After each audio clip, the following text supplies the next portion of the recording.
Good morning. Yeah, I still remain Engineer Paul.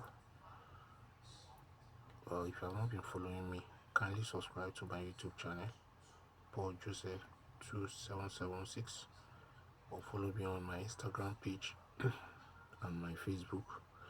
There are a lot of things to learn there.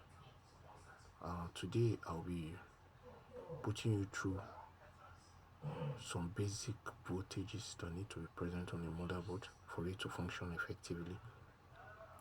And the first voltage that need to be present on your motherboard whenever you put on your motherboard is the 19-volt line. And how can we find our 19-volt line?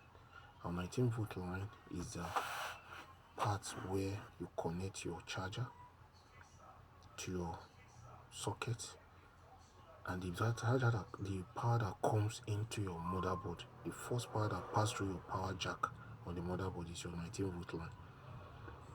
And once that voltage is not present, what happens? Your motherboard will be short to ground. Probably there is a short on the 19-volt line. And the second voltage that needs to be present on your motherboard is the 3.3 volts. The 3.3 volts is also known as a standby voltage. Then we have the 5 volts always.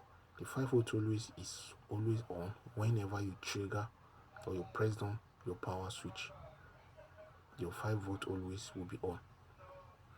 So if these two voltages are not present on your motherboard, definitely there is no way your motherboard will function effectively.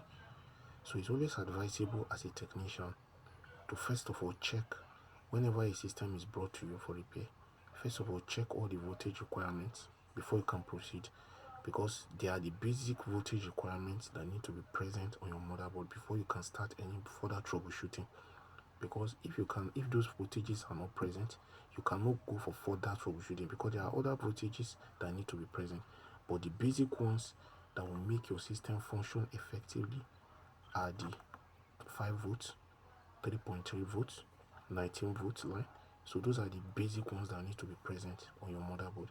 And by so doing, once you have carried out the proper reading of your motherboard using your multimeter to check each of those voltages present, then you'll be able to know whether you're having a short on the 19-volt line, or you're having a short on the 5-volt line, or you're having a short on the 3.3 volt line. Now, mind you, your 3.3 volt line also work in line with your power switch.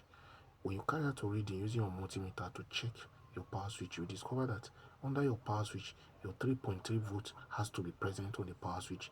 And once it's not present, that means there's a short already around that area. There are cases that your 3.3 volt will be present on the standby voltage, like when you carry out the reading on the coils, the 3.3 volt will be present, but when you check on your power switch, your 3.3 volt will not be there.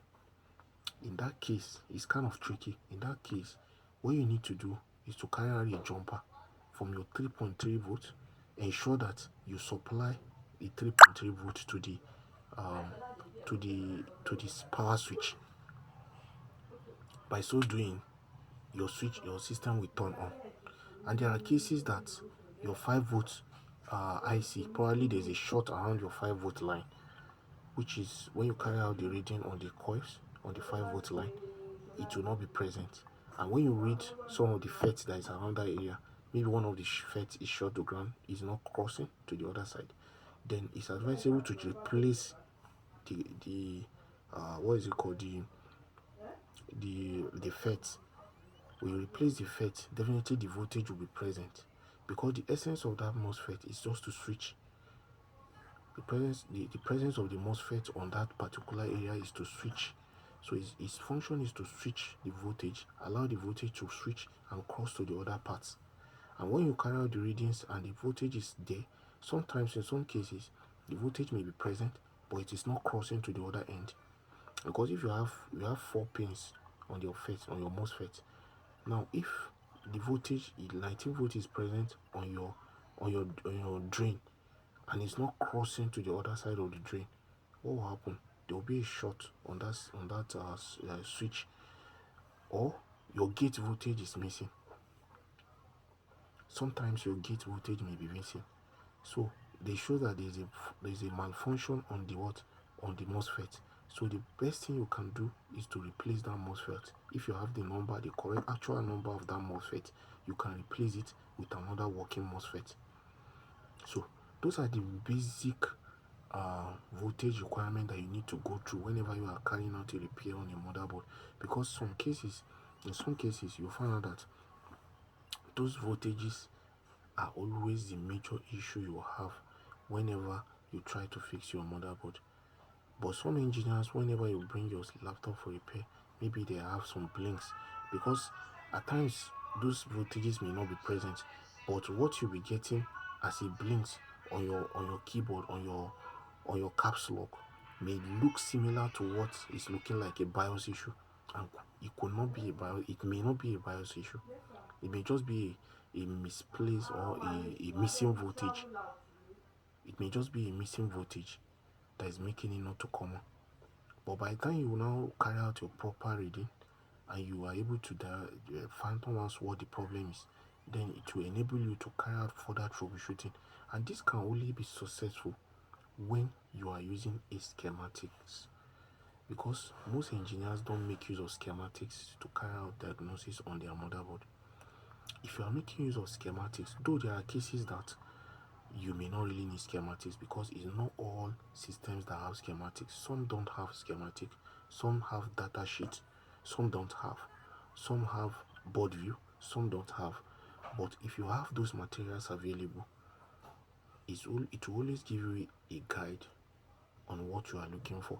Because apart from the basic voltages that need to be there present on your motherboard, there are other voltages that you may not really know until you look at the schematics. It is the schematics that will give you the clue to what you are going to repair or what you are going to work on your motherboard. If you don't have those clues, it will be difficult to be able to know the area you'll be going to. So it's always advisable to make use of your board view, or you make use of the schematics to carry out your repairs. And by so doing, you can come out with a suitable result in repairing your motherboard. And at times there's also another voltage that was always present on the standby IC. When you check out, we'll be talking about the standby IC now. The standby IC is the IC that controls these three things I just mentioned now, which is the 19 volt line, the 5 volts always, the 3.3 volt line. So your standby IC, you have to check all the pins and ensure that they are triggering the voltage as expected. If the voltages are not triggered as expected from the standby IC, that is your number one problem. So you have to start taking your readings from your standby IC first. Ensure that all the voltages on the standby IC are present, and once they are present,